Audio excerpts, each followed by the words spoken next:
Here we go. Season 2, episode 6, or rather episode 7 of the Q Review, brought to you by Barely's House of Blues and Ribs, downtown Halifax, your one-stop shop for everything Quebec Major Junior Hockey League, and the unofficial podcast of the QMJHL. Chris Tracy here, along with Theo Atru. What is up, Theo? This is it, man. Thanksgiving in the U.S. and all the NHL games and football games are on all day, and that's what I'll be doing right after this. Right on. School's winding down to an end. Yeah. So we're going to have a bit of exciting content for you. Absolutely. What's new with you? Well, I mean, not too much. No complaints. Down to the wire. What's that? Down to the wire with school, like you said. Yeah, Dal plays tonight against St. Mary's, Battle of Halifax. Pretty big for Dal in the standings. They've been flip-flopping with Acadia all season for last, along with UPEI. So they're all like within 1 point of each other. Mm-hmm. So it's a pretty intense matchup. There you go. That should be an exciting one. Guys, World Juniors is coming up, which means you're going to want to put some bets in, okay? As always, you can sign up with signupexpert.com/theq, get all the best odds, and you can sign up through any sportsbook with us for the World Junior season. Yeah, that should be exciting, and even more exciting with the bets. And yeah, best time of year. So I had this crazy innovation that I want to implement into the rinks. Okay, let's hear it. So last night I went to the Mooseheads and Baie-Comeau game. Yep. And I sat in the upper bowl, probably like 4 rows up. And I noticed like a lot of the lower bowl seats were full, but you get to the upper bowl and it was like, I think we were the furthest back and there was one behind us. So I was thinking, especially at the Mooseheads game, I'm thinking this for like bigger rinks. So like Quebec, Moncton, Halifax. But Sunday games, what would be better than having Red Zone up on the screens in the Scotiabank Center, like up where, you know how you get so high you can't see the ice? Yeah. So chuck Red Zone on those projectors. That's a great idea. Awesome. Listen, some people on Sundays, they don't want to watch football by themselves. So you grab like 10 or 15 of your buddies. You take up a row in the upper bowl. Yeah. Scotiabank Center could sell beers for like 2 for 1 or something, or even like $2 off draft. Yeah. You know how many people you would bring in? How many drunk college students you would bring in? Everybody would be buckled up in the nosebleeds. But the question you gotta ask: who's gonna pay for all of that? Who's gonna pay for Red Zone? I mean, the owner's probably rich. Are you kidding me? The Mooseheads have so much money, man. There's no way they can't afford a Red Zone subscription. Yeah, that's cheap, especially only for 6 TVs up there. Yeah, exactly. Yeah. Well, you wouldn't even need it for TVs. It's just one TV or like one monitor, and then you. No, but yeah, that's true. Yeah. Right. You still have the game going on, so if you like want to see the hockey game, you can look down. Yep. Intermission, you're looking up and you're watching the Chicago Bears play the Detroit Lions. You look down and you see it's third period. I think it'd be a good moneymaker. No, absolutely. Because they don't sell out those home games on Sundays. No shot. Like, no. Oh, even last night was Thursday night. Could have watched Thursday night football. Yeah. And there's 3 games, not just 2 or 1. That was a special occasion yesterday, but I don't know. What do you think? No, I think that's a great idea, especially if you bring all your buddies, if you pregame at someone's house, go there and get buckled and have a good time. It's a 2 for 1. Watch 2 sports in one night. Awesome. There's like, I would say 95% of sports fans, if they're like hockey fans, they also watch football. Oh, 100%. They're betting on football. They're doing all their fantasy sports. Shout out to Jordan Love, by the way, getting me 28 fantasy points. Yeah. I wasn't congratulating you. I'm a Bears fan, so. Yeah, George Kittle only got me 4, so that was. I'm not a Love fan, but hey, good for you. Congrats. Yeah, so I mean, let's get into it, shall we? That's a great idea, though. Yeah, keep going. So, first of all, we look at the QMJHL Team of the Week. Mm-hmm. We got Johan Loshing from Moncton. He was also the Q Player of the Week. 5 goals in 2 games, along with 1 assist. Justin Gill 7 points in 3 games. Friend of the show, Pete Reynolds, 7 points in 4 games. Shout out, Pete. He had a boy. Joseph Iannella of the Sea Dogs, he got 5 points in 4 games. Braden Schmidt, good old NS boy. Cape Breton Eagles, 5 points in 4 games. And Nathan Darvo, 2-0-0 with 2 shutouts. There you go. Back-to-back shutouts, actually. I'll get to that later when I do my game recaps. Yeah. I will tell you, after watching that Mooseheads game last night, Justin Poirier is nasty. He is unreal to watch. Both those brothers, man, they good for the parents. I was watching Justin in warmies, and like every shot he took was bar down. It was awesome. I was like, okay, this guy's good. Yeah, he's 17. He's not even drafted. No, he's gonna. I can honestly see him next year or whatever being on that World Junior team. I feel like he could be a sleeper pick for next year. Yeah, for next year. Not this year. No, I said next year. Yeah. But what boggles my mind is like Baie-Comeau is the true definition of a team outscoring their opponent. I looked at the stats, or my buddy did, and both of the Baie-Comeau goalies are like sub 900 save percentage. Jesus. So that's like true definition of outscoring your opponent. Yeah, that'd be a good bets to place for sure. I didn't put it down last night, but I said to my buddies in the stands, I said, hey, listen, Baie-Comeau plus 1.5. I'm telling you. Yeah. Like, betting on the Q is cool, but the odds are trash, man. Like, the Mooseheads were only paying like 130 or 140. And Baie-Comeau has a better record. Like, Baie-Comeau is a good team. Yeah. And you could have hammered Baie-Comeau, and it was like money line, I think, was 275. Yeah, I don't think the Q even is recognizing how good these guys are going to be. Like, not even just this year, but in the following years. Like, people got to look out for them, man. They got a good future. They're definitely not paying attention to the sports books. No, they're definitely not. Man. Well, I can just tell looking at the. They got to listen to Betstamp, that's for sure. Yeah, or us. All right, yeah, true. All right, let's get into it. Game recaps. November 14th, so that was Tuesday. Man, that was 10 days ago. Feels like forever. Charlottetown doubles up Cape Breton 4-2. Simon Hughes scored his first of the season. Giovanni Morneau, Cole Huckins, and Michael Horth with the others. Axel's Ozils made 30 saves and got the first star. Luke Patterson and Cam Squires scored for the Eagles. Jacob Malota made 29 saves and got the second star. Did you watch Cam Squires' mic'd up video? That was a funny one. It was hilarious. Yeah, no, he's a funny guy for sure. A lot of the PEI buddies that I know are good friends with him, and he said he's like one of the funniest guys. So yeah, no, that was hilarious. Hey, Patty, I got you in fantasy this week. Oh, hey, there's the worst player on Fortnite. There's the worst player on Fortnite. C-Mac. I think he was talking about Cam MacDougall, so next time we have him on, I'll have to ask him about his Fortnite numbers. Yeah.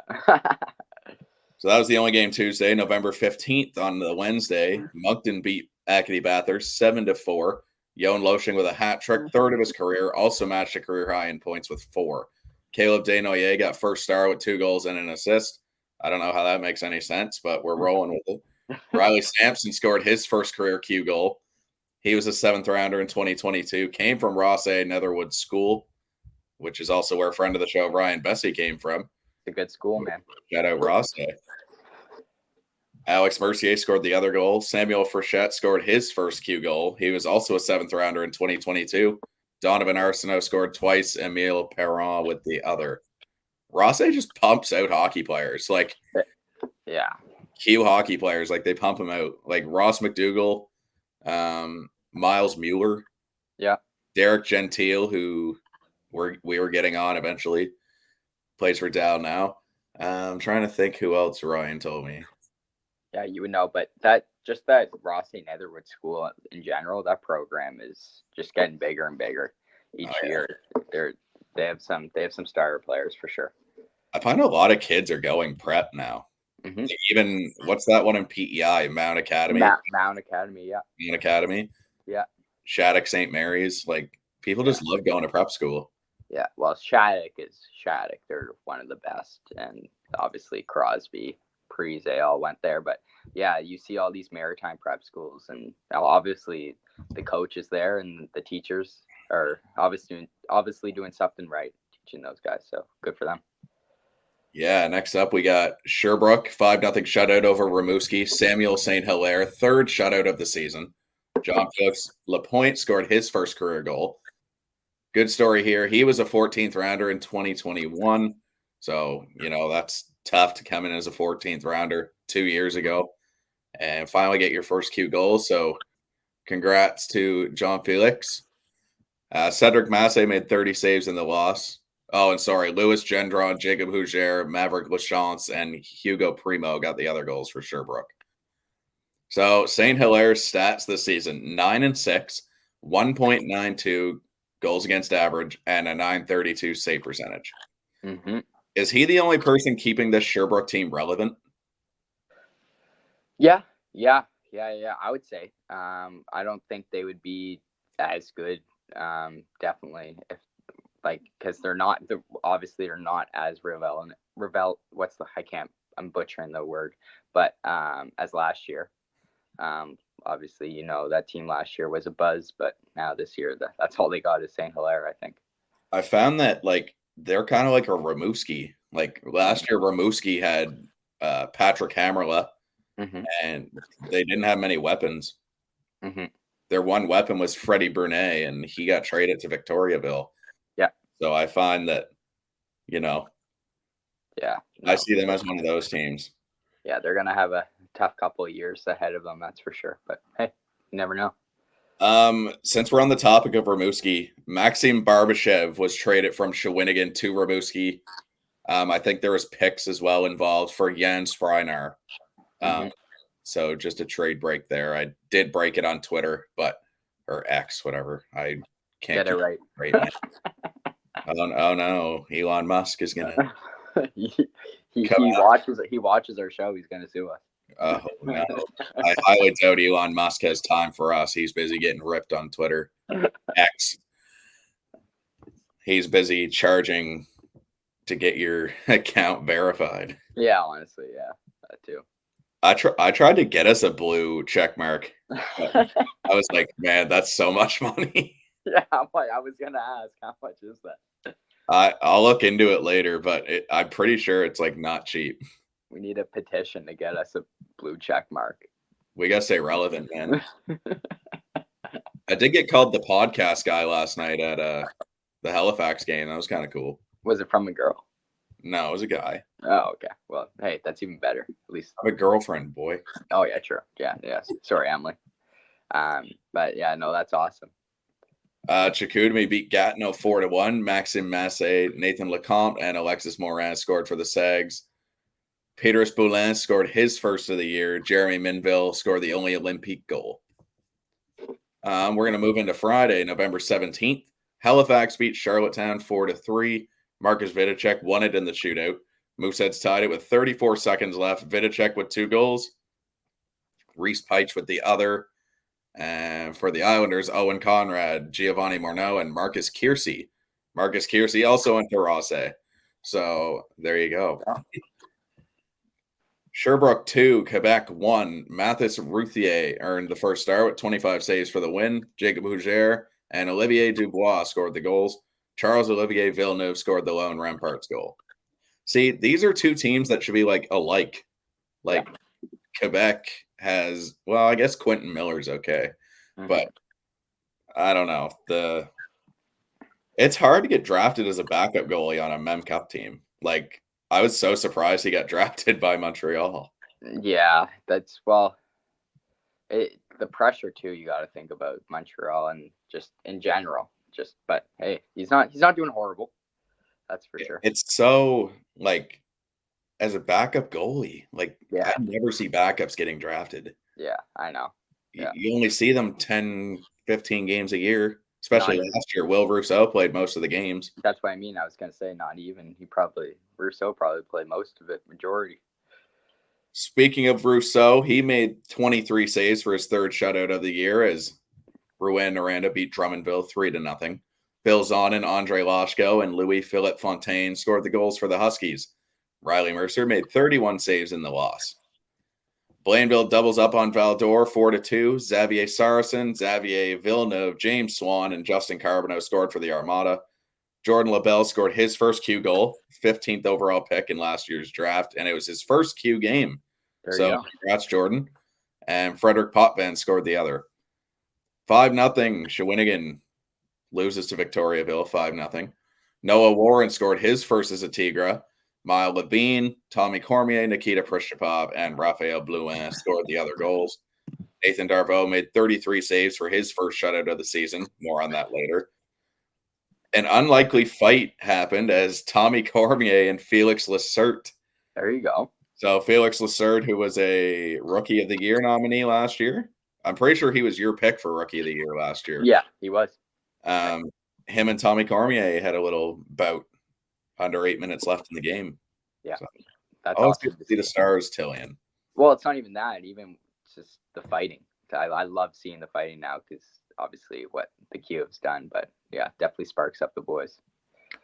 And last game I've got, St. John beat Chicoutimi 3-2. Vince Ellie won it in overtime, less than a minute in. It was his second of the game. Mathis Gaucher scored the other one. Emile Guette and Alexis Morin scored for the Sags. Before we get to you, Theo, our first interview of the season happened this week. There we go. And you want to tell them who? It's a good one. Absolutely. So we brought on, former QMJHL coach, and by former, I mean 4 games. Gardiner MacDougall, head coach of the UNB Reds. Gardner's an unreal guy, man. Like I could have talked to, I don't know if I told you this. I could have talked to him for hours. Yeah, you did say that. Yeah. So many stories. He gave us an insight on like his son coming to UNB, Taylor. He played for Cape Breton. Just like his role in kind of like helping recruit and stuff. Like they got Chris Culligan, I think, the same year as Taylor. Also talked about the Lady Mo story, which I'm sure everyone wanted to hear. Yeah. Why Lady Mo exists. Mm-hmm. What else did he talk about? I wanted to ask him about when Cam McDonald told us that he threw the rings on the table, but I didn't have time. Just a bold move. You love to see it. And I also meant to ask him about like Matt Petgrave, the guy that unfortunately was involved in the Adam Johnson incident. Yeah. And I meant to say this a couple of weeks ago, but our thoughts and prayers are with everyone in the Johnson family. As whoever didn't know, Adam Johnson, hockey player playing for Nottingham Panthers in the British League. He unfortunately took a skate to the throat and passed away. So right now, Petgrave's under suspicion of manslaughter. What do you think of that? I don't know, man. It's a tough situation. For sure. We think we can all agree on that. And me personally, if you want my honest opinion, I don't think he meant to. I don't think he intended to. But that video is pretty obviously disturbing. But like, obviously, it's hockey. It's a fast-paced game, especially in professional hockey, like Johnson and was in. And yeah, I don't know. It's a shitty situation to say the least. And yeah. Well, what do you think? Here's my thought process. You see how quickly the video went. I don't think your brain can like think that quick that you would just be like, oh yeah, I'm gonna boot this guy in the neck. Yeah. No. And to make it, I don't think it was on purpose. Like I just think skate came up. Like you can't think that quick. You can't think that quick to make your leg reflex. He was also down on the ice, like his eye line, Petgrave. His eye line was on the ice, so he wouldn't even been able to tell that he was near his neck. Yeah. So when he like went up, I just don't think you can think that quickly. And yeah, well, that's what I mean. Considering he was staring at the ice. Yeah, and I don't know. It's just he was going in for the hit, just like hockey is. It's a rough sport, but it's fast, and he probably just meant to shoulder check him, open ice, and his feet caught up in his neck, which is super unfortunate on both sides. And I hope the Johnson family is doing all right for sure. Yeah, so I didn't I wasn't necessarily gonna ask Gardner if like he thought Petgrave did it on purpose, Yeah, which is unethical, but yeah, I was gonna ask him like what it was like coaching him. Like he would know him better as a person than anyone else. 100%, Like a 100%. lot of people are basing this accusation off the fact like he gets a lot of penalty minutes. Yeah. Like, do you think? I'm trying to think of an example. Trying to think of an example of someone who gets a lot of penalty minutes. Like Pat Maroon. I don't know. Trey Lewis Trey. played On the queue. Okay. Yeah. Yeah. like just because Trey had a lot of penalty minutes doesn't mean he's gonna cut someone's throat open. Yeah. Yeah. That's what I mean. Like, so it's just shitty. yeah, I just want to hear Gardner's perspective on him as a person, but unfortunately, we didn't get to that. I do plan on getting him on, hopefully, again this season. Yeah, no, We'll hopefully have some Lady Mo shirts on order. That'd be sick. If there's any left. So yeah, we're gonna throw it over to UNB head coach Gardiner MacDougall. Special guest joining us on the Key Review today, Mr. Gardiner MacDougall of the UNB Reds. Gardiner, how are we doing today? No, terrific. A new week ahead of us, and the AUS, I guess we're into the sprint phase of the first half now, with 4 games remaining in the first half of the season. So, no, all good at UNB. That's right. First thing I want to ask you, so you started off in PEI. You're from Bedeck. Why did you choose UNB in the first place? Yeah, it's I guess a little bit of a longer journey. I'm from PEI originally. I went 4 years to St. Avex, 1 year to St. Mary's, and then journeyed out to Western Canada and started my coaching career out in just outside of Flin Flon, Manitoba, then in Flin Flon, and then a couple of spots in Saskatchewan, and then finished up an expansion franchise called the Opaska Cree Nation Blizzard out of the Paw, Manitoba. And I had applied for the UNB job in when Mike Kelly left after the winning the national champ in 1998, and was runner-up at that time, and had applied again in 2000, and maybe runner-up that time, and that coach decided to stay in his original position, so I got it on the third time they called me. So yeah, no, I think just the history of UNB. I had a sister.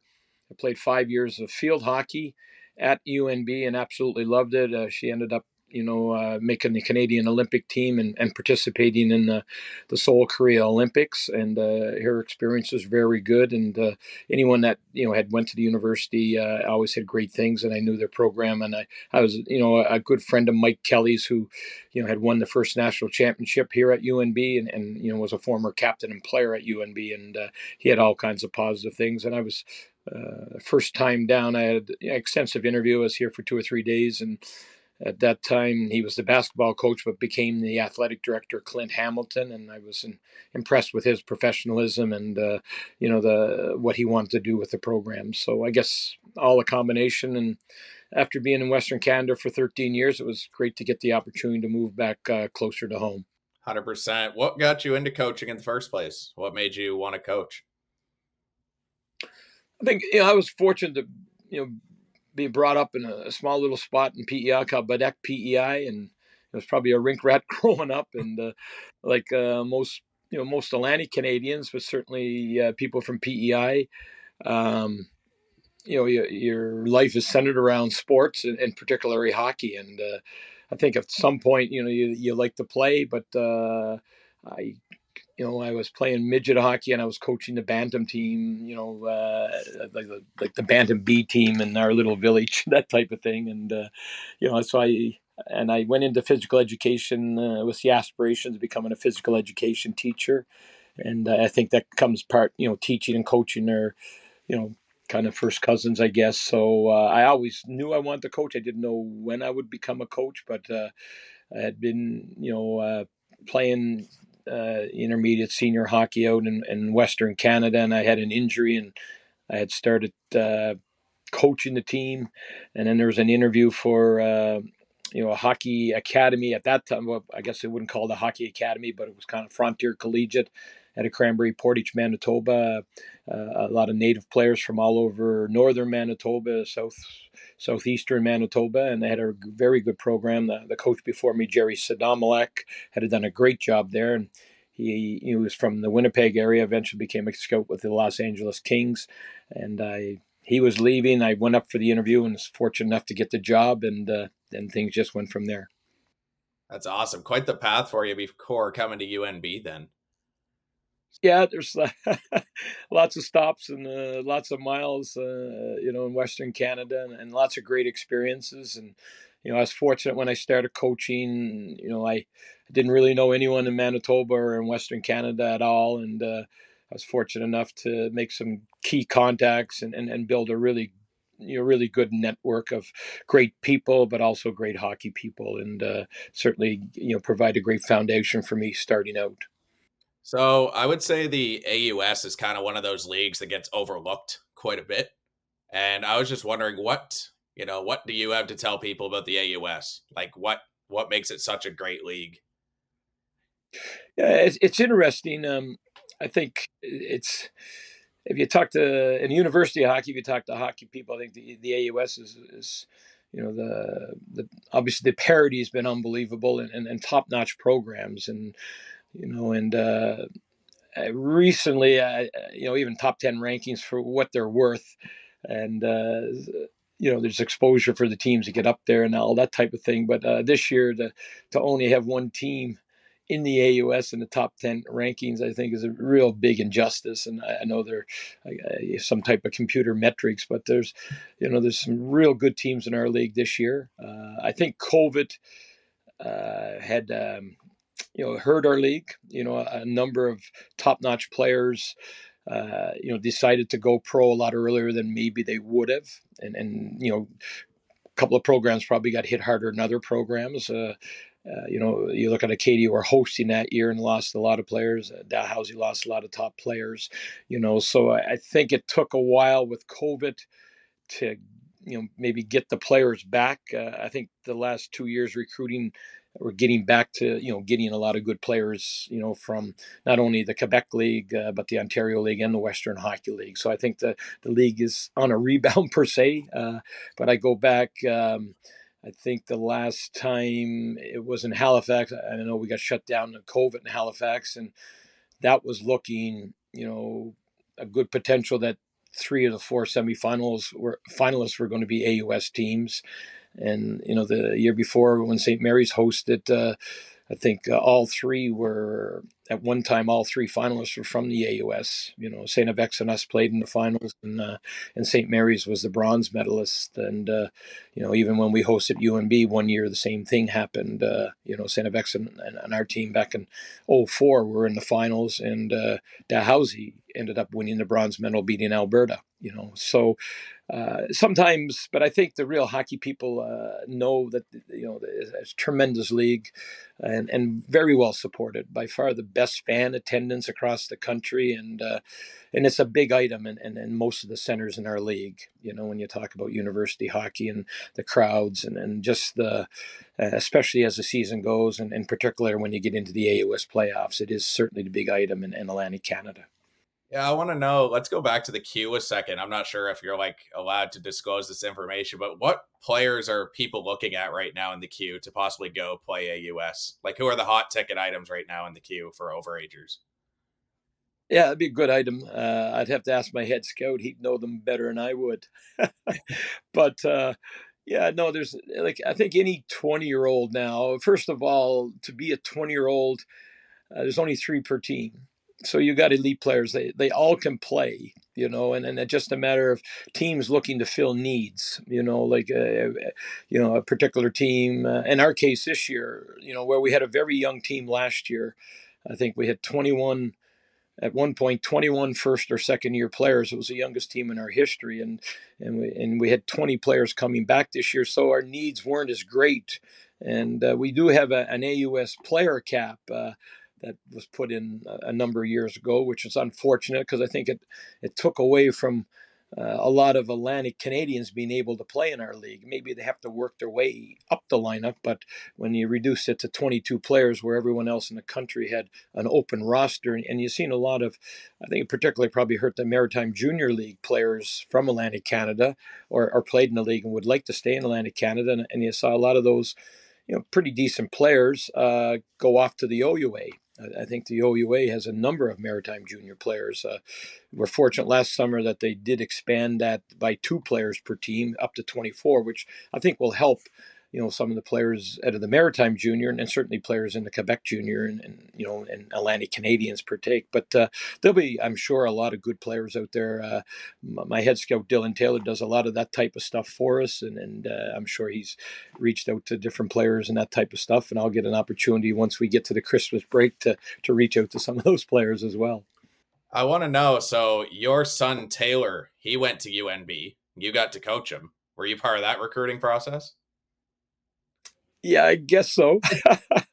Yeah, no, it was a pretty neat experience. I mean, and I learned a lot as a coach. I had a good talk with Darren Burns about the opportunity. Obviously, his son Brady's now playing, and my son Taylor actually represented him while he played in the Quebec Major Junior Hockey. Taylor, played 5 years of Major Junior Hockey in the Quebec League, and starting in Newfoundland and St. John's at the franchise there, which he dearly loved. And then they were moved to Montreal, and then he was fortunate enough to get traded to the Cape Breton Screaming Eagles. At that time, had a tremendous program, and he really enjoyed his 2.5 years there. And we were fortunate. He was a great recruiter for our program, even when he, I think he probably started recruiting when he was a 16-year-old. We ended up getting Luc Gallant from the St. John Fog Devils, and he became one of our best defensemen ever. And Taylor played with him as a 16-year-old. Luc was a 20-year-old, so that helped. And a number of his teammates ended up coming to UNB. Players he played with in St. John and in Montreal, and in particular Cape Breton. The Chris Cullikins and Nick McNeils, the Matt Filliers were three names that come right up, and Spencer Corcoran as well. So we did very well. He was brought up UNB hockey. I think when we moved to Fredericton from Western Canada, I think he was 9 going on 10 years old, and kind of brought up in our program. At that time, we had V-Red Prospects. It was a spring hockey program that was, did very, very well, and he got to play, under our label there, and a lot of great experiences up in Quebec. We're affiliated with the Quebec AAA League in the spring at that time, and then joined the East Coast Selects program, and played a lot of big tournaments, all through the States and Montreal and Toronto. So I think he had the UNB tattoo on him, probably even without his dad being the coach. But it was a tremendous 5 years that he had here. You look back now as a dad, and I think that's the biggest thing. I got to see, a player as a dad and as a coach, and it's helped me when I, talk to potential recruits and talk to potential parents. I've gone through the same situation that the dads, when they make the decision, those dads have gone through. And so I think that gave me a really good perspective in our recruiting process. And Taylor's 5 years here, he ended up getting his business degree, and then getting his law degree in 5 years, which is a phenomenal achievement to get those 2 degrees that usually takes 7 years to achieve. He did it in 5 years, and played a key role in won a couple of national championships and a silver medal with us, and then has kind of used academics in hockey to pursue, what he does now as a vocation. Works as an NHL player agent, and does a lot of the contract negotiations and all that type of thing with his lawyer background, and is also, gets to be around rinks and make a difference in young players' lives with their aspirations for the future. So no, it really needs a really neat experience, and not always a straight road, but it worked out really well for us. So have you guys ever had like any squabbles, like father or son, while coaching? Is there any like stories you could bring up? I got to give him a lot of credit, because I probably would have made a lot of mistakes with him along the way. But yeah, he's a trooper. And interesting when he, his 20-year-old year, and he got cut a little short. He was with the Screaming Eagles, and had a good up a couple of months, and then he had decided to have shoulder surgery. His shoulder kept popping out, and he decided in January to have shoulder surgery. So he gave up, who knows what, as 20-year-old career, where he may end up traded at the Christmas deadline, that type of thing. But and he did kind of a neat thing. He contacted all the players on the team and just made sure he wanted to earn his spot. He wasn't coming to UMB because he was the coach's son.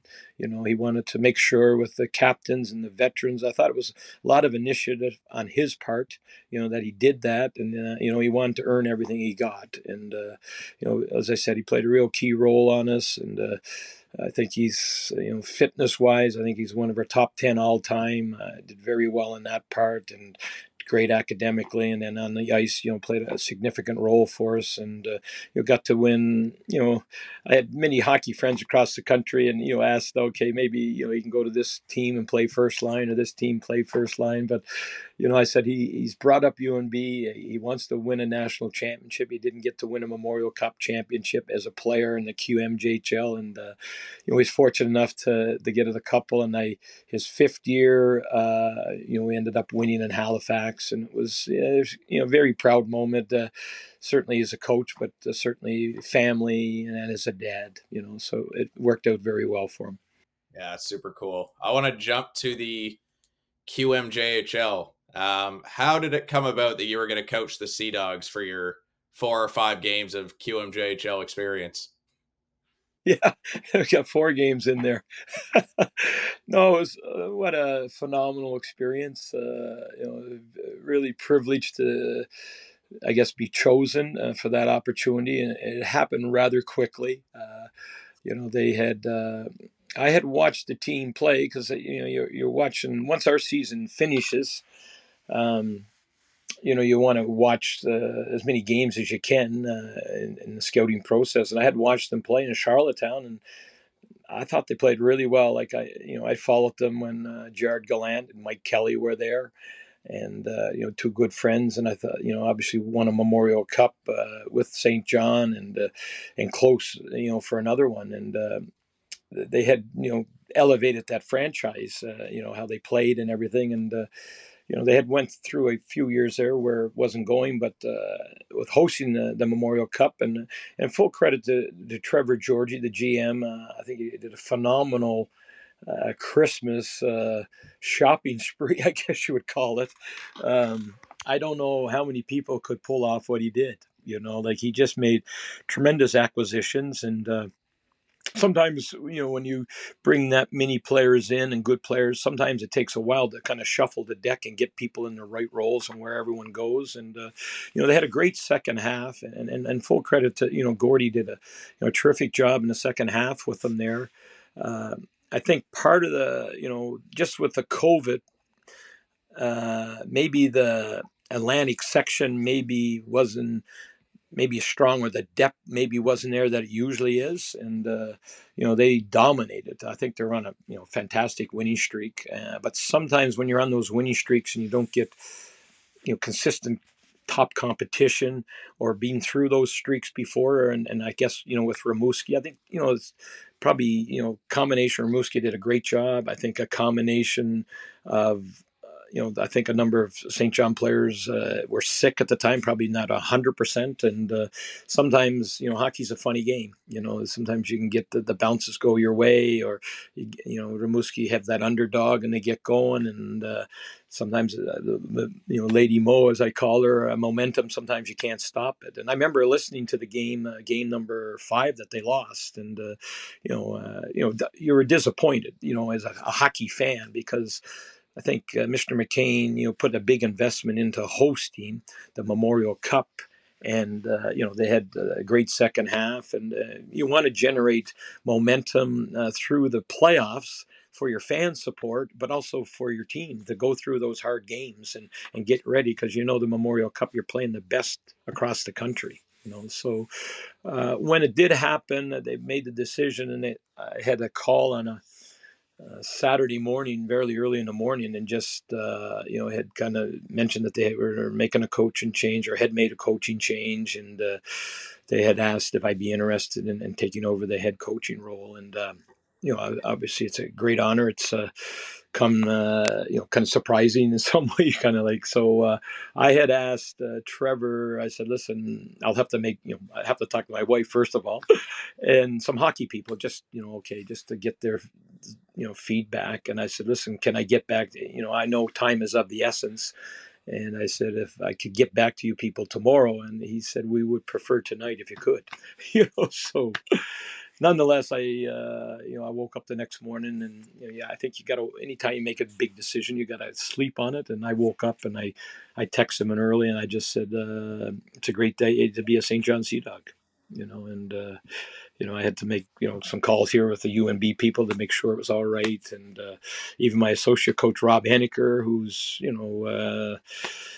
is my coaching partner, and was a tremendous player for us, and even better, like tremendous coach. And he was out on a family trip out at a lake that had no phone, and I was texting him, say, hey, listen, I need to talk to you, because I wanted to make sure just everyone that it was okay, the right thing to do.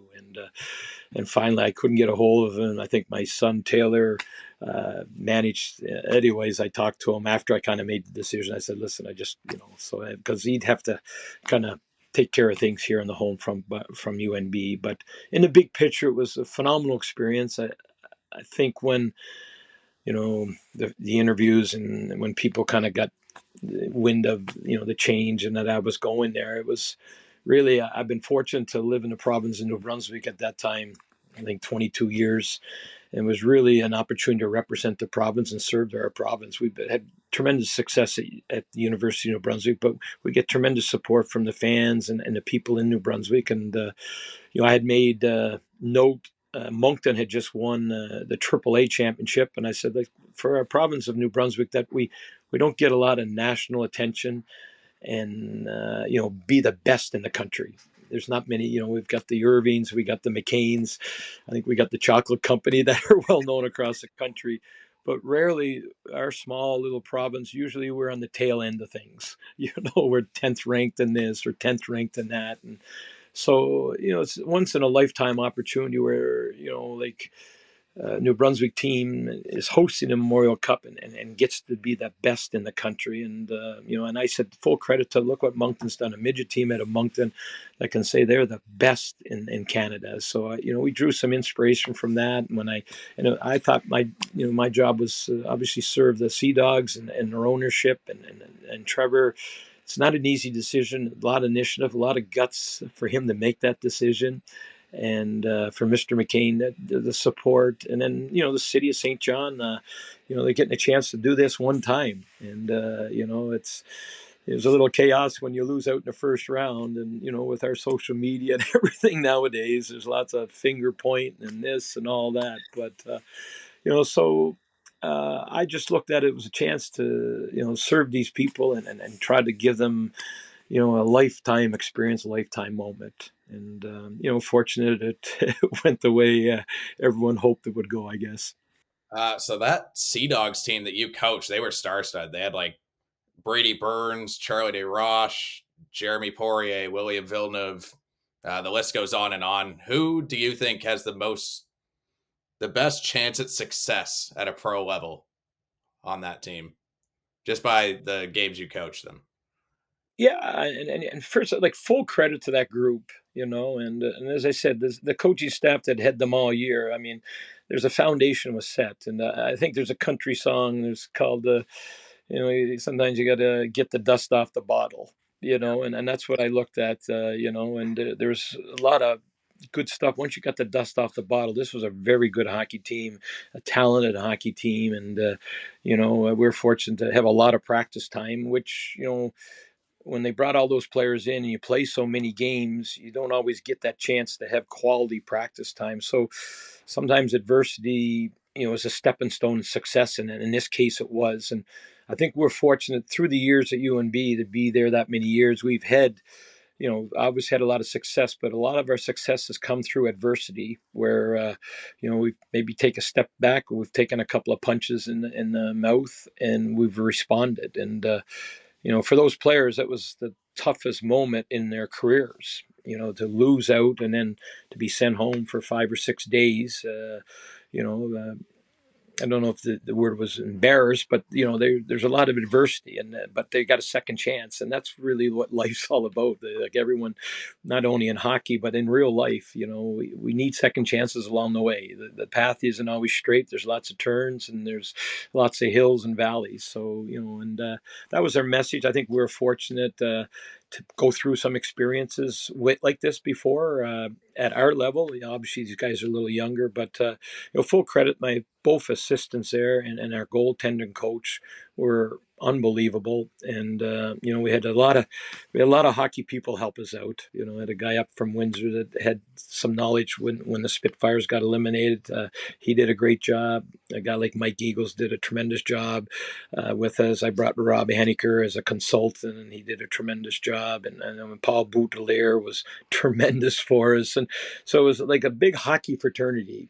And we get together every day. The dressing room in St. John is a big dressing room with this great big table, and we just get a lot of hockey knowledge. We had a guy come from Maine that played 10 years of pro hockey. He come down, and we just had people coming and going. And we got to bounce a lot of ideas, and we got a lot of time with the players on and off the ice.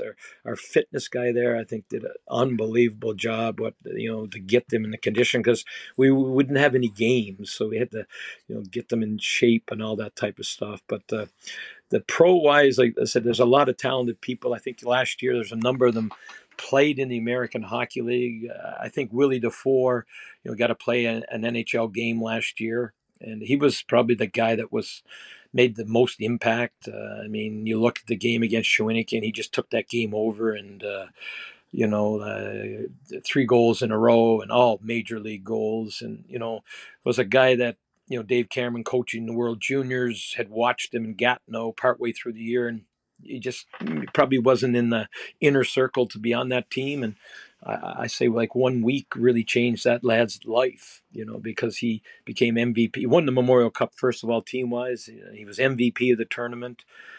Grew his confidence, and then he got selected to go out Western Canada for the World Juniors, and then won the World Juniors and played a key role, and then went to Islanders camp, and then played really well in the American League. Got called up to the NHL. So you look at how his career changed in probably less than a calendar year, with the COVID, with the late. So, and he's a great person, and has a great story with his mom who beat cancer, and he's very close to his mom. So I think he was playing for someone else besides himself. And I think when players do that, usually they get the best out of them. So I got full credit to what Willie DeFore did. But, we had some other players there that, have great, Jeremy Poirier made the all-rookie team in the American Hockey League. That's a significant achievement, and he did very well with the Wranglers in Calgary last year. And I'm sure he'll play NHL games this year, so he's another player that, used that experience. It's some terrific games there in the Memorial Cup.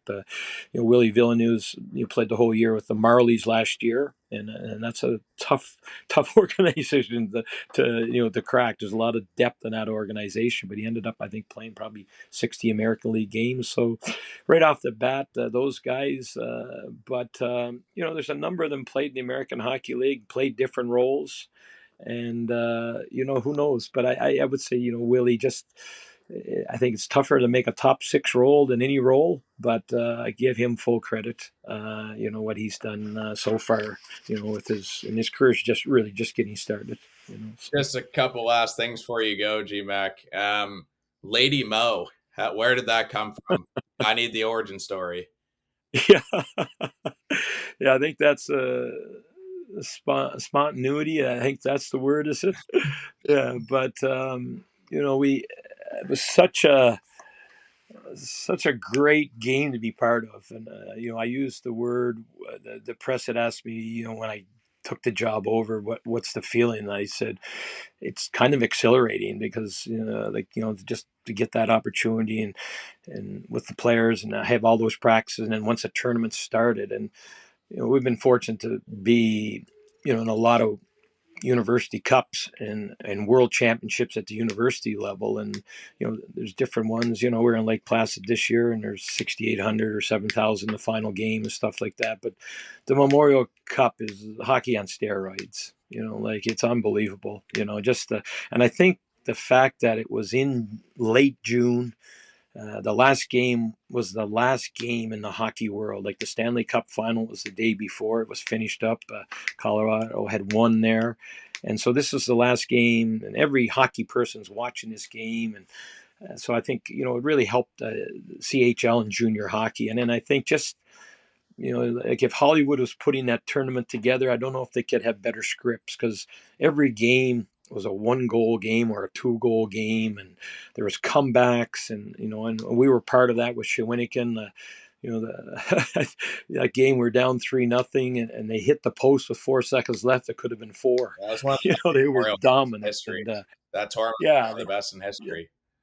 yeah, so they were a terrific team, and but then we had a great intermission, and Willie DeFore took over, and full credit, our goaltender made a couple of key saves for us. Our penalty kill was good, and then our power play got going. Poirier scored a big goal, and the seventh man, the crowds in St. John were electric, like incredible crowds, and even the first game, because had no idea how we're going to do.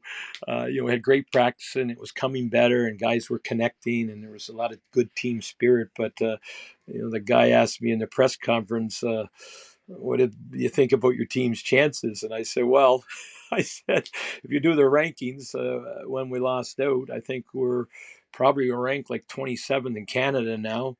And we're playing 1, 2, and 3 in the rankings. And I said, so, and then the coach, his last experience in Major Junior was in 1999 for the Swift Current Broncos as a guest coach when Todd McClellan was away.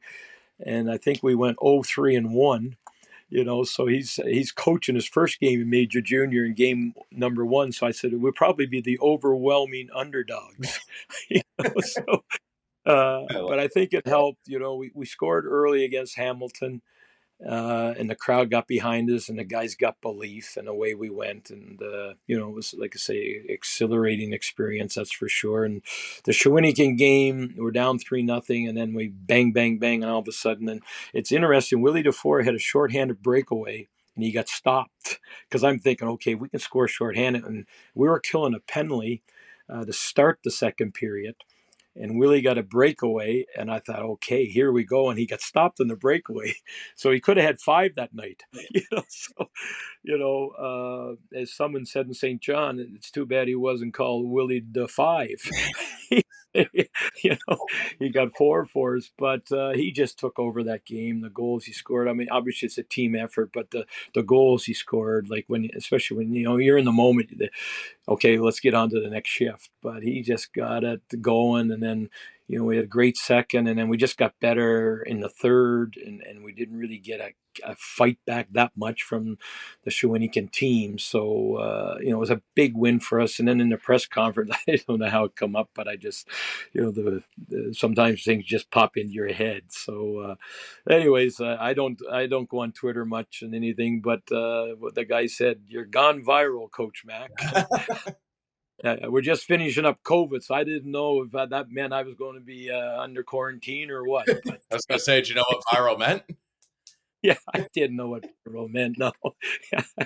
Anyways, it was it worked out well, that's for sure. And St. John, once it became, I had a good friend that was in the T-shirt business, and he was at the game, and he had reached out. He said, "That's a great." I just heard your interview. He said, "Listen," he said, I'm gonna make a T-shirt up, Lady Mo."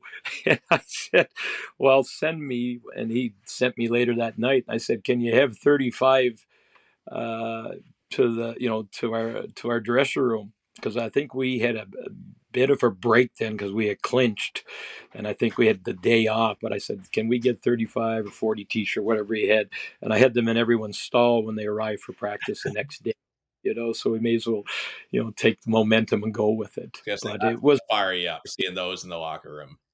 Yeah, guys were excited. Yeah.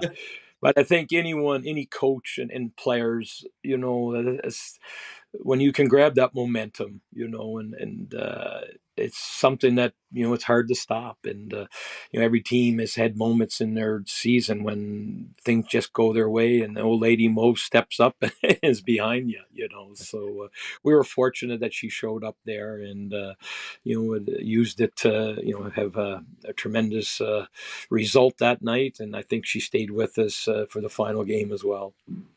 I need one of those Lady Mo t-shirts. You got any left? I'll have to check. Last question I'll ask you, because I know you got to go. You're probably the most decorated coach outside of the NHL, in my opinion. What's keeping you at UNB? Have you had pro offers ever? What's keeping you there? Yeah, no, it's been unbelievable experience here. It's been great people. Early on, obviously, I got to raise, our two children. I have a daughter, Madison, that has 3 degrees from UNB. Started psychology, took a nursing, and then got a teaching degree. And actually, she's teaching in the Halifax area now. And, it was great for the family. My wife was a physical education mentor here. So we really enjoyed the experience. And I think even with my son, through minor hockey and AAA hockey here and with our V-Red prospects, I got a chance to coach him a lot in the spring and the summer. And we ran a lot of hockey camps. So it was basically kind of 11 months of hockey. So I think one thing I never had time to ever think about applying because we maybe have 1 month and then we're at our hockey camps. I had a good friend, Roger Shannon, that, did a lot. We did a lot of camps together and we had a lot of fun. He had a young son as well. So I think we looked, our motto at UNB is make a significant difference. And that's really how every day I come to the rink, I try to make a difference with people. And, we still do our camps and different things like that. And we try to make a difference for all these young players that are in the game of hockey. And, through the years, I've taken trips to Europe to look at teams or different places in North America, but there was never anything that really said, wow, this is better than what I have, and I think, I get to make a great difference here. And, the call on Lady Mo from the Jets, well, they decided to hire a Nova Scotia guy. That's just in jest, actually. But no, no, I mean, different people sometimes have reached out and stuff, but, I guess probably, you got to take initiative yourself in this world. There's so many great coaches and, but you have to have the initiative and a lot of times you have to have people in your court to, support you and stuff like that. But, as I said, there's a lot of great leagues, a lot of great coaches out there. I've been fortunate to, find a niche here in youth sport, and the Memorial Cup was an unbelievable experience. And then, we get these opportunities with the University Cup, or like World Championships, and I've been fortunate to be part of 3 of those. And then even, playing the World Juniors, I've been fortunate to be, 3 or 4 of those. We're out to Victoria, and then we're up in Oakville, and then last year in Moncton. And all those are really neat experiences for our guys, so it's been, super. But, you can put a call in and you got an NHL connection there. I'll give you my number. Perfect. I love to hear it. Thank you so much for all your stories, Gardiner. Welcome anytime you want. I'm sure you got lots more for us, but I know you got a couple calls to make. So I appreciate you taking time out of your day. Yeah. Well, listen, great questions and wish you all the best as well. And we'll see you in the new year at the Halifax Forum there. You guys are back at Dow, I'm pretty sure, in a couple of weeks. Oh, yes. No, we got one more before Christmas. Yeah. I'll see you then. Yeah. No, perfect. Great. Thanks, Gardiner. We'll be in touch. Yeah. Take care. Bye now. See ya. And that was UNB head coach Gardiner MacDougall. So, like I said, Gardiner, me and him had a great conversation. I loved his story about the Lady Mo t-shirt. Awesome. Yeah, no, it was electric. Yeah. Like, how does that not fire you up? You see 35 custom-made t-shirts just hanging up in your locker. And especially the dog players don't know what to expect with Gardiner, and that he just probably left off a great first impression, just laying off all the t-shirts for all the boys, and they probably got fired up. For sure. He has some sick ways of motivating his players. Yeah. Like, I remember I heard in an interview that he would do Sea Dogs trivia. Yeah. To give out prizes like Tim's cards, Starbucks cards, Sea Dogs merch. He's a great coach. He's been coaching UNB since I've been alive. So he obviously knows what he's doing. And I was talking about this with the people I live with, but every single year they manage to get the top recruits every single year. Yeah. Like they have a rookie this year, Sean McGurn. He was like a point per game guy in the point per game guy now, like one of the best face-off guys I've ever seen. And I'm sure Gardner didn't take him much convincing. Yeah. Well, I think why UMB hockey is one of the best programs is due to the fact of Gardner. Obviously the best AUS coach for sure. And I could honestly see him being at least an assistant coach in the NHL if he wanted to, but obviously he wants to stay with AUS UAB hockey because he loves it. But he's super talented, that's for sure. And that boggles my mind, man. Like he's done everything possible at his level, and he still wants to stick around. Like why not?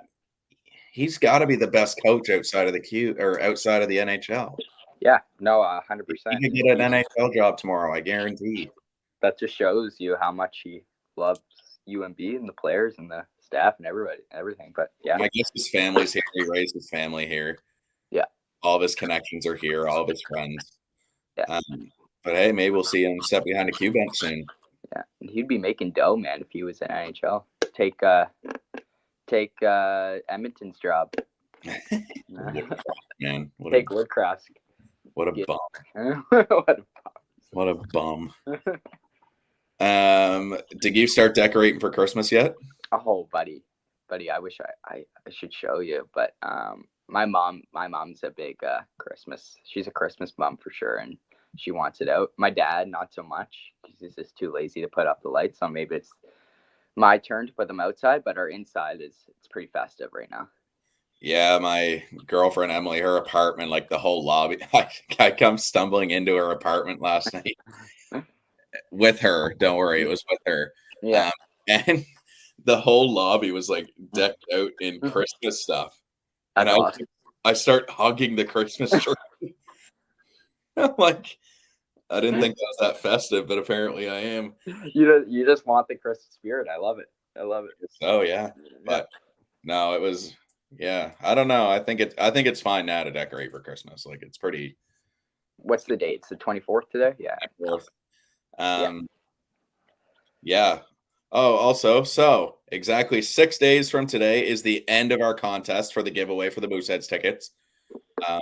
All you have to do is you gotta like our post, share it on your story, follow us at the QReview_pod, and then comment 3 friends that you would take with you. So pretty easy way to score some free tickets. Yeah, absolutely. It's a Thursday night and they're playing Drummondville. So should be a good one. So who knows? Maybe they'll put NFL games on. I was just going to say, maybe they'll put the Red Zone on just for the Q Review fans. I'm also pleased to announce that I'll be working for Eastlink the first 2 weeks of December. Thank you. Get to work with my buddy Mavs Gillis as well as Troy Langstaff. Yeah, well, that's exciting. There's two Mooseheads games when I start, so yeah, I think they're gonna get me on those. That's awesome, Chris. Congratulations, and yeah, you'll be a star out there. I can see it for sure. And I don't know what I'm doing though. They didn't really tell me. Hey, if it's behind, it's good for the viewer so they don't see it. But no, I'm just joking. No, if you're on camera, people would love it. And face for radio. Yeah, you got to face for radio. That's for sure. Face for radio. I'm in the wrong profession, man. Podcasting. People have to see my face. Yeah, no, we should do radio after this. Yeah, I don't know, man. All the assignments I was getting in my journalism class, I debated switching. Dude, radio, like, so what bugs me is that the radio kids, they all told me that they get their assignments like a month in, like everything that's possibly due is in a month. Yeah.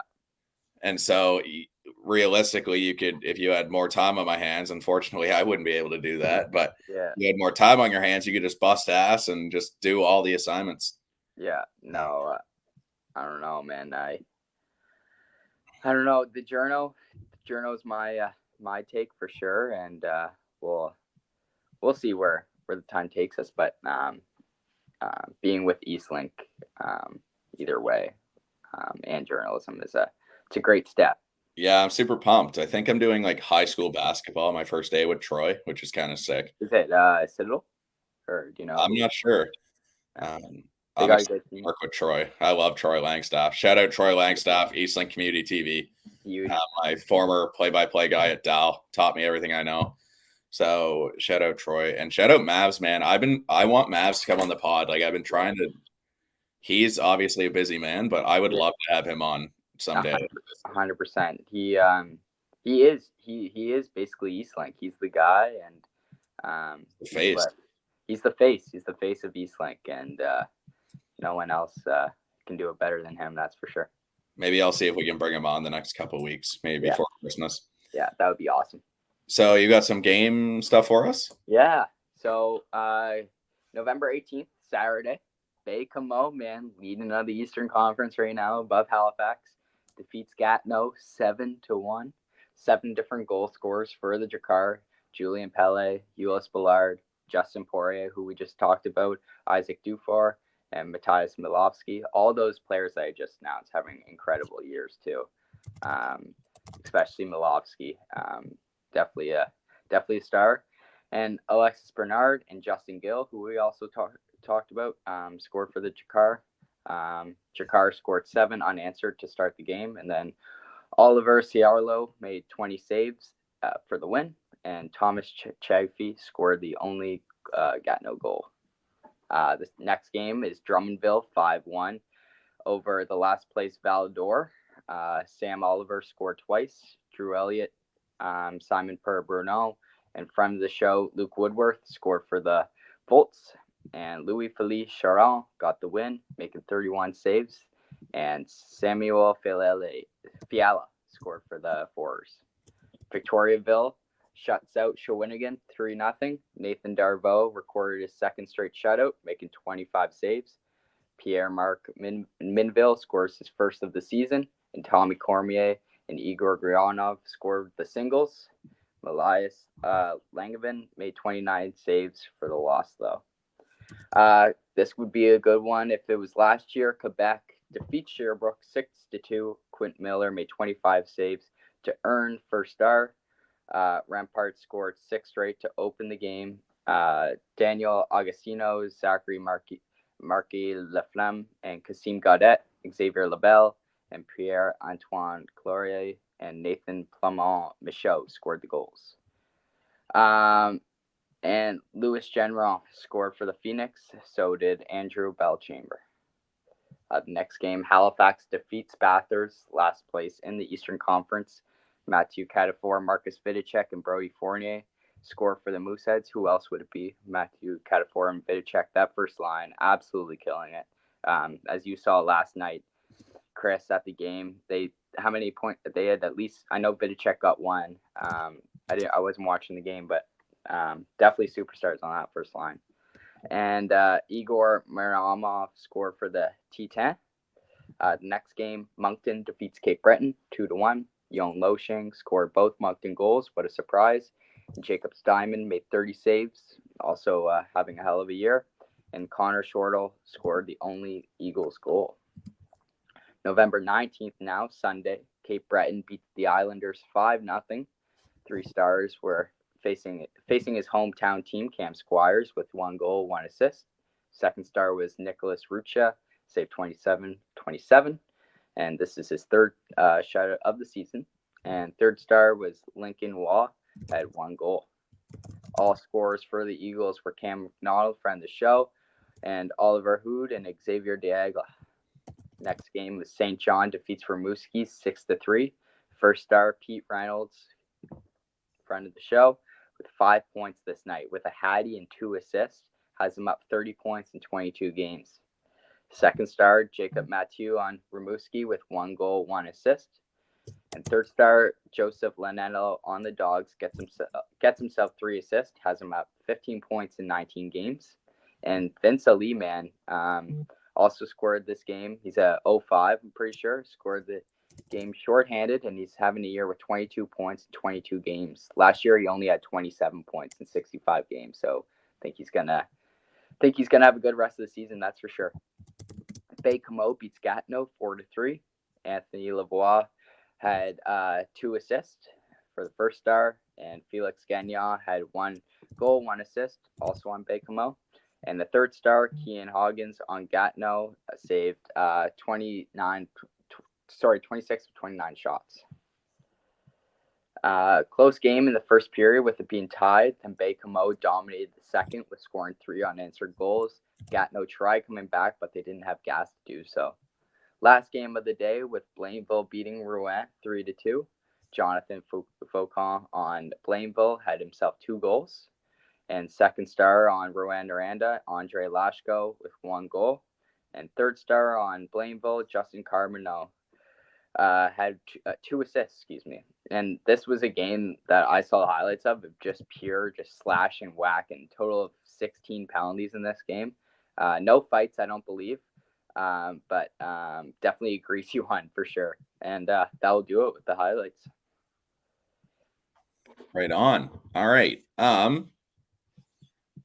So we are going to do the top 5 QMJHL jerseys.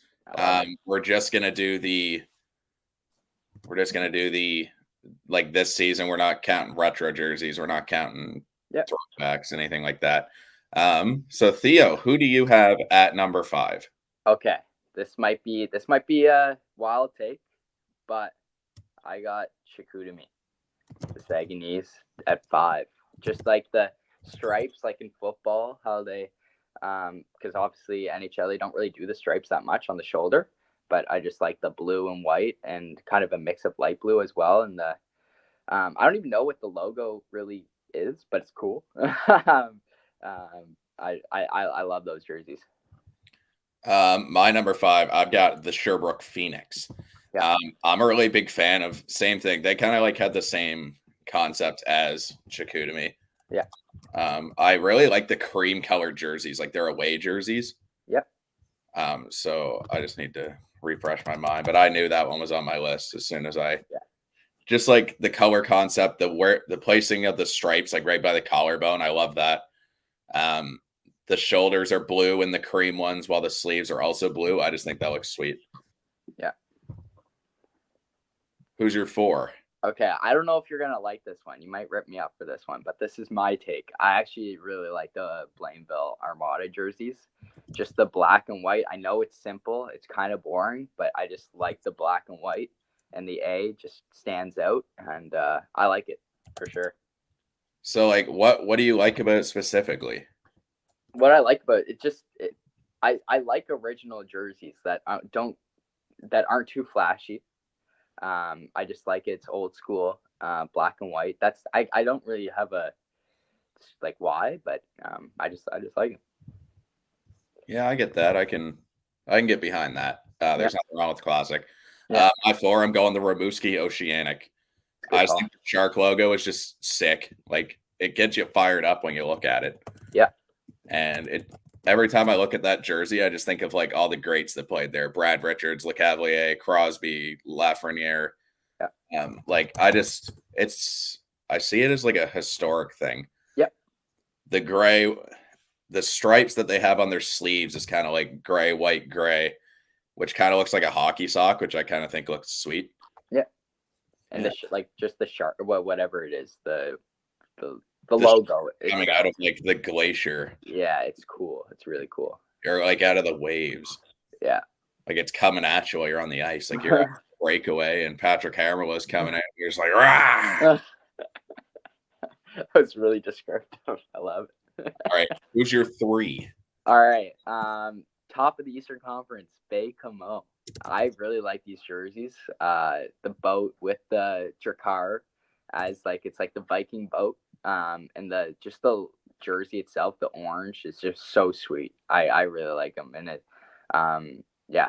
And they've been having that jersey for they haven't changed much, I don't think. And it's simple, but it's a nice one for sure. If it ain't broke, don't fix it. Exactly. All right. So for my 3, I have the Acadie Bathurst T10. Wow. Okay.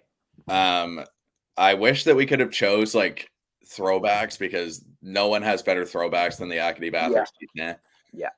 I don't know. I just really like the kind of armored. I like the color. Like it's not like completely red, but Yeah. it's like not maroon. It's kind of like a lighter maroon.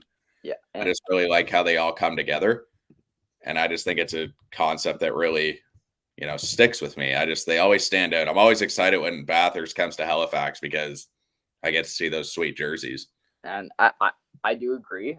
But those ones against like the 2013 era when they had those jerseys, those are like so smooth. I think I like those a little more. The circle that says T10. Yeah. Those are smooth. Number 2. All right, this might be controversial again, but I got to go with the Mooseheads. It's a little biased, but just like what you said before about Rimouski, just a historic CHL franchise, and you know how many good players came from that. But just like the green and the red just mixes so well, in my opinion. Just the logo itself with the moose, I think it's one of the best jerseys in the CHL, in my opinion. But yeah. Yeah, see, I would have had the Mooseheads if they kept their old logo. Yeah, no, for sure. I like their old logo way more than that they do now, but I still like it. I understand what they're trying to do as in like modernize the logo, but you just can't. I know a lot of people hated the change. Yeah, well, like you said before, if it ain't broke, don't fix it. I don't know why they fixed it, but I don't know. So my number 2, I've got the Bay Camodra car. This probably wouldn't have been on my list until I watched them last night, but I look at them and the red and the orange, like, oh, so smooth, eh? Like, yeah, and it really this season it like symbolizes their team, like fast, like hot on the wings. Like, I don't know, it's just, and the boat's so intimidating. Like, yeah, the face on the boat looks kind of mangled, but it's like intimidating. Yeah, no, it's awesome. I love it. Yeah.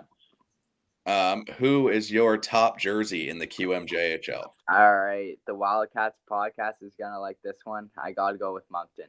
I just think it's just the cat, just like the claws on the shoulder, is just so smooth. The blue and white, and obviously the cat on the logo on the front of the crest is just awesome. I think that also is a top logo in the league for sure.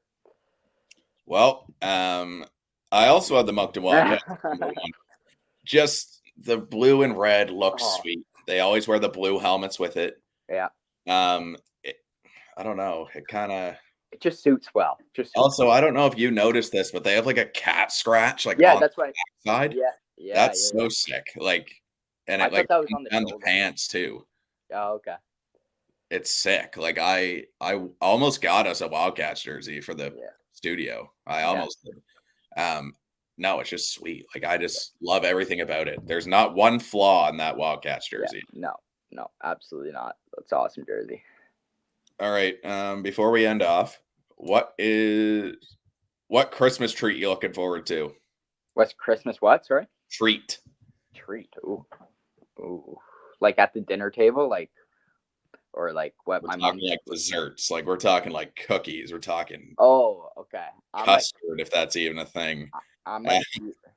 Well, okay. Well, I'll go with treat and plus dessert. All right. How about that? I would classify them as two different. We're easy guys. I would say I'm a huge brownie guy. Brownie with some ice cream maybe on the side. I love brownies or chocolate chip cookies. That's a flip flop. But actual dessert at the Christmas table, I would either have to go with my mom's apple crumble or pumpkin pie. Those both just you can't beat it. In my opinion. What about you? I'm a huge peanut butter ball guy. Oh, that's a good call. Like growing up with my grandmother, she would just make them every year. She'd make so many. Yeah. She'd always pick one of us every year to like help her make them, and it was like a big deal. Like it was like you get so fired up. You're like, oh, we can go on to Nan's. We're gonna make peanut butter balls, and I get the first 10. So whoever she liked the best, she picked two. No, Nan was pretty fair. She did like a rotation. And another thing my Nan used to do, God bless her soul, she passed a little while ago, but she used to get this jar of shortbread cookies, She would make them herself. And I just remember her sitting at the oven, like staring at them like this, waiting. She didn't have a timer or anything. She was just staring into the hole of the oven. The no timer. That's when you know you're a good cook. Oh man, like she did it every time. I lived with her for 2 years, and I would come downstairs and doing homework, grab a coffee or something. Yeah. And she'd just be when's that ready? No, she's just sitting there like ready to go. Yeah. And so anyways, what she would do is there's like, I think there's 11 grandkids, I think. And we would get 3 cookies every day we came up. Well, they're only like this big. They're not, but you get 3. That's like your treat. Yeah. And my brothers and I would always like try and get each other in trouble. Like we'd be like, like Cam and Colin had 4. No, Chris had 4. And so my intention was that if I got them in trouble, then I would get their cookie. Yeah. Oh, that's a good tactic. Well, I mean, it didn't work that well. Hey, you got to do what you got to do.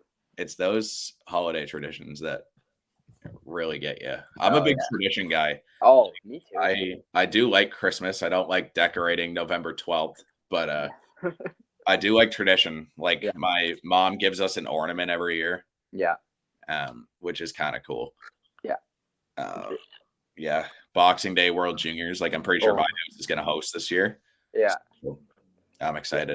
Yeah, no, that's awesome. Just like it gets better every year too. Just with the fam all together watching hockey, you can't beat it. And good food. I gotta see if Barrowly's can get me a keg. Oh, hey, I'll ask Mimi to order me one. Yeah, I don't care where from, man. Yeah. I could care less where it's from. Yeah, they know. Who's gonna win the World Juniors this year? I obviously gotta go with Canada, man. Come on, is that biased? Now I'm curious. I want to see how many Q guys are projected to be in the. USA got some good players. Hudson, Cochier, they got some good ones. Cutter Gauthier, he's nasty. Yeah, they could be a sleeper pick, but yeah, no, I think Canada's got it in the bag. I remember the year that Zegras was in the World Juniors. Oh, and I had a ticket ready to go to pick USA and Zegras to win MVP. Yeah. And I didn't put it in. Oh. I forgot to put it in. Yeah, him and Caulfield together was a sight to see, that's for sure. Okay, last thing I'm going to ask you. So, World Juniors coming up this year. Who do you see from the Q making the team? Oh. Well, yeah, I gotta see. So you gotta think about the ages because that's where I always mess up on. I kind of forget who. Well, tell me who you're thinking. I'm thinking. Does it matter like what team or conference or anything? All right, I'm just gonna look at. I have it up here. Just wait. I'm just gonna look at on Canada or just anything. Canada. Like, who's going to make the Canadian World Junior team from the Q? Okay. Well, is Desmarais too young? I mean, he's not too young. Technically, you're not too young. But that would be a bold pick. Betsy was 17. Yeah, but I don't know if he would be. See, I'm not good at that kind of the picks because. Well, let's go with you. Let's go with your opinion. How about that? Sure. Jordan Dumais is going to be a lock. Yeah. He will make the team. Okay. I think Mathis Rousseau could make the team. Mm-hmm. Now, this other one, he's eligible, but it all depends on what he's doing. Tristan Leno. So Tristan Leno, I could see making the team. He's in the AHL right now. I don't know how that works. I thought he couldn't play till next year, but anyway, I could see him making the team. Friend of the show, Maverick Lamoureux could also see him making the team. Yeah, because he, 6'7" defenseman, like that's just Canadian style right there. Yeah.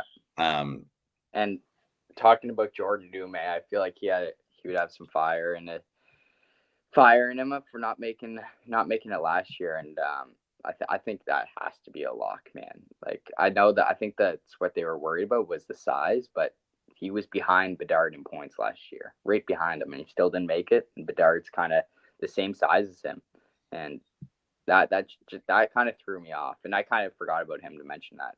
To be honest, Dumais wouldn't have fit well with that team.